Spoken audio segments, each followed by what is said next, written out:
So yes. So now it's been again physics for grade 10th with same chapter, that is current electricity. But today's topic which we are going to discuss about is combination of resistances. Means you will be given like two or more resistances. Here we are going to take in this part of study only two resistances. So you will be given two or more resistances, you just have to combine them, as this is the symbol of resistance. This you know already. Now we can combine these two resistances into two types in two ways. One is one way is resistances in series, resistances in series, and second is resistances in parallel. Now what is the meaning of series and parallel? This is very important. For example, there is given point A and there is given point B. You want to arrange both the resistances in series. So let me arrange them and let me tell you how to arrange them in series. This is first resistance R1. This is second resistance R2. This is the resistance R1. This is the resistance R2. Now if you want to arrange both the resistances in parallel between A and B. So let me tell you the difference and then I'll explain.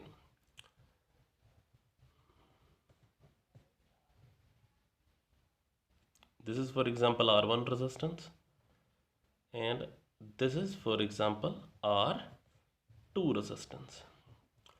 So means when there is only one way of going from one end to the another end, then you call that resistances are in series. But when there are more than one ways of going from one end to the another end, means you can go from this side or you may reach from this side as well, then resistances are said to be in series. Now look, both are attached with battery or cell. Let me have a battery. So you know how to draw a battery, that you know very well when I have arranged two cells here, plus with minus. Yes, so same has been this, that's been with the same like battery having potential difference V, having potential difference V. Now for example, there is current I going in this part. Same is the case, current I is been reaching there. Now from here I can easily see that current I will reach equally to all the parts of resistances.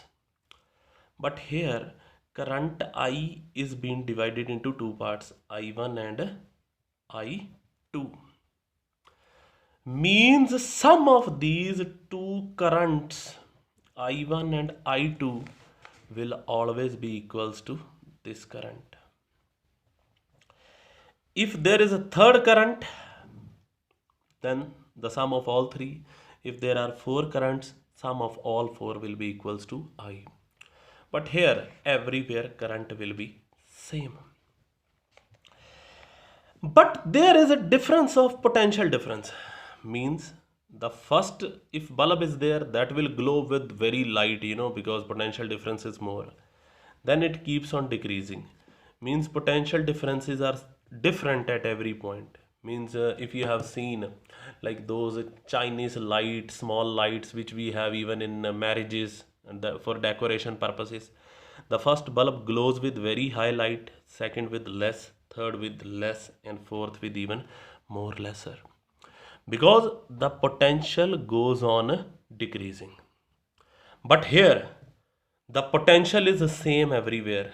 If it is V, it will stay V. Means whatever the potential is being given by the battery or cell, same will reach to all the appliances attached in a parallel combination. Understood? But this potentials, all potentials sum, whether two we are adding, that will always be equals to the potential of the cell or battery. Now I hope the difference has been clear between the both. Here the potentials are different, but the sum remains equals to this. Here the potentials are same, but the currents will be divided, but their sum remains equals to the total current.